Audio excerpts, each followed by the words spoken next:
Okay, so I have no idea how to work this. I've uploaded the PowerPoint. So if you want to follow along on the PowerPoint, you're going to have to open it because I don't know how to record over a PowerPoint. So the PowerPoint is loaded. Um, and I'm just going to start from the beginning. So the section in class that we covered last week was moderation. Also, feel free to enjoy my Christmas decorations all over the house. Anyways, so we covered moderation last class, which was Monday.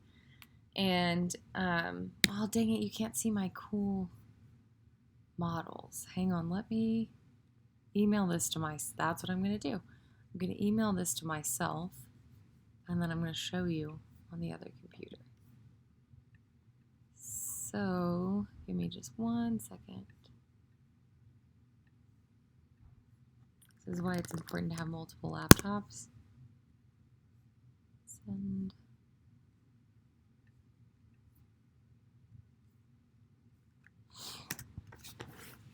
Okay.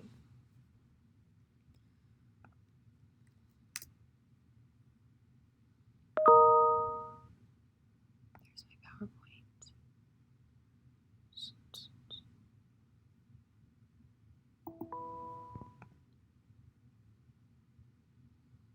Here we go.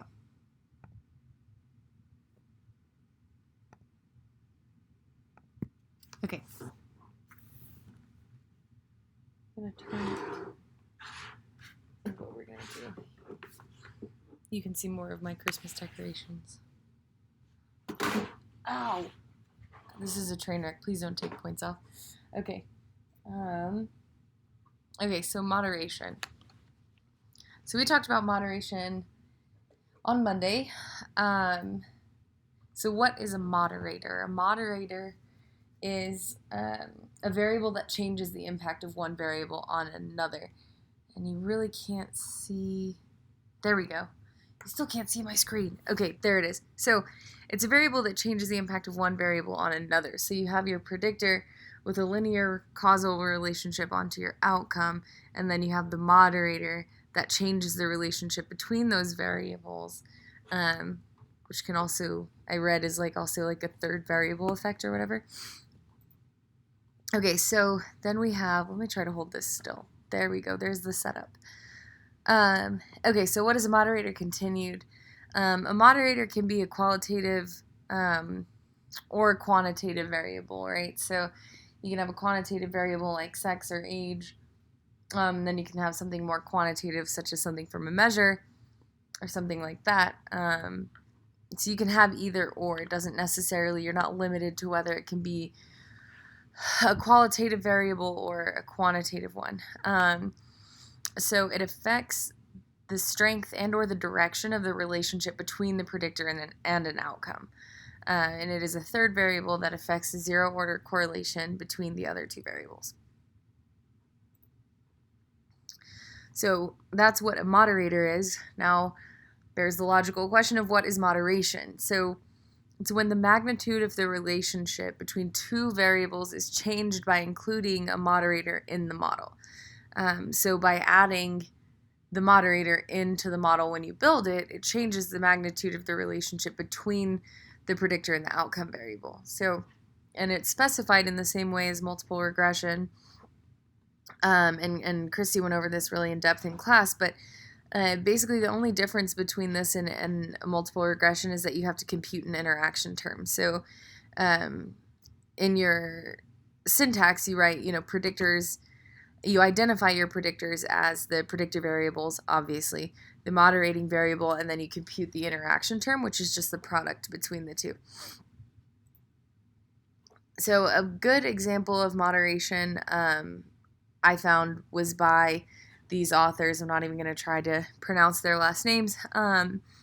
But so academic self-efficacy basically is a super fancy way of saying that you're confident in your own ability to do school well, moderates the relationship between task importance and the amount of test anxiety that a student feels. So basically, more specifically, what that means is that students who feel more confident in their ability to do school experience less anxiety on important tasks than students with low confidence, right? So all students feel low anxiety for less important tasks, but students who are higher with self-efficacy, higher confidence, experience less anxiety on the important tasks.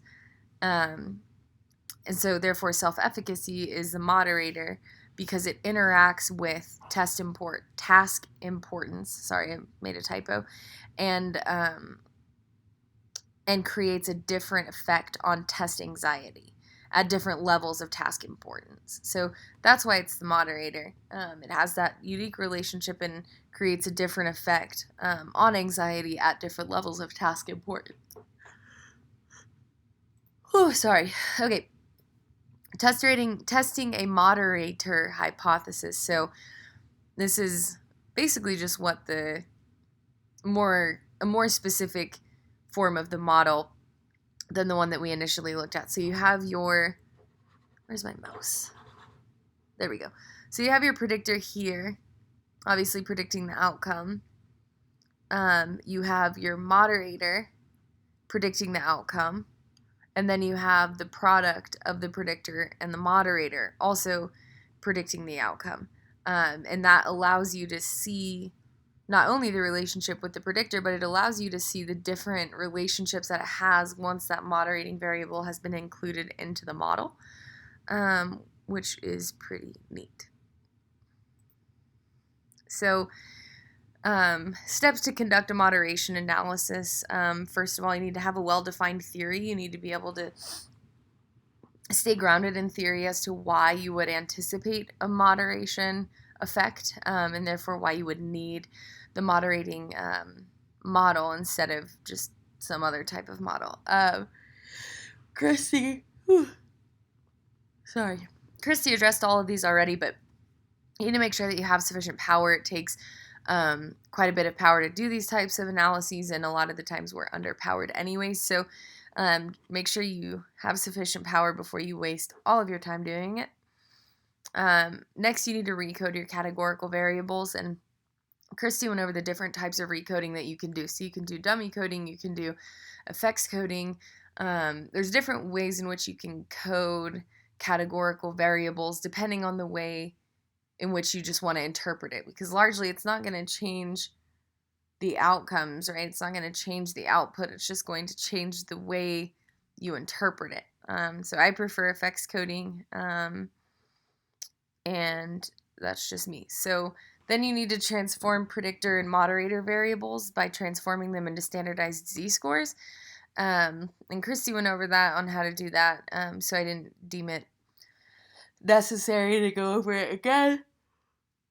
But you do need to transform the predictor and the moderator variables. The next one, you need to compute the interaction term, which, as we went over a second ago, it's just super simple calculation. It's just the product between the predictor and the moderator. And then you conduct your hierarchical multiple regression analysis, interpret the results, and draw a figure to increase understanding of what the significant interaction term means. Oh no. Whoa. So those are the steps to conducting a moderation analysis, just very broadly. Christy went over it really in depth in the PowerPoints, and I pretty much rely on those PowerPoints to run the analysis, so that's that. So the question is why would you use moderation analysis? And the formal answer is, right, it allows you to test the influence of a third variable on the relationship between a predictor and an outcome. And moderation tests for when or under what circumstances an effect occurs. And I think that this is something that's really important, particularly in the social sciences, because a lot of the times, I mean, I don't practice anymore, right? But when I was practicing, a lot of the times there were so many other things contributing to one, say, issue, right? Like one presenting issue or whatever. It's never really a simple answer, particularly when you're dealing with people. So, it's nice to be able to talk about, I read another example about how, lower socioeconomic status is associated with lower health. And it's like, well, it's because you basically, when you have more money, you're able to access better better healthcare, right? So it's not always as simplistic as it might seem. There's usually multiple things going on. Like most things are of a multi-causal nature, right? So things like addiction and mental health disorders and things like that. It's usually not just one causal thing, and I think that we can get ourselves into trouble by assuming that only one thing causes another thing in a human being, because humans just aren't that simple. So it's really important and really cool that we have the ability to do things like moderation and mediation, because it allows us to make more it allows us to tell a better and more accurate story of what goes on for people, rather than just, like depression is caused by a chemical imbalance in the brain. It's like, yeah, and it's also caused by a lot of other stuff. It's also associated with a lot of other stuff, right? Like things like genetics and that genetic predisposition and adverse childhood experiences and emotion regulation ability and connectedness and social support and all these other things that are associated with depression. It's not just chemical imbalance in the brain. So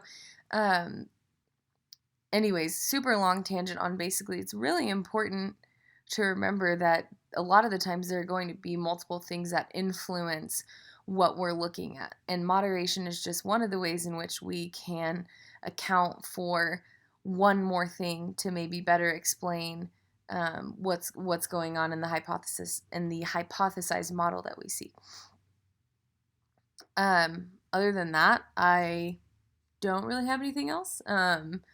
It's hopefully all of what I was supposed to do, but I hope everybody has an awesome winter break, and it's been fun.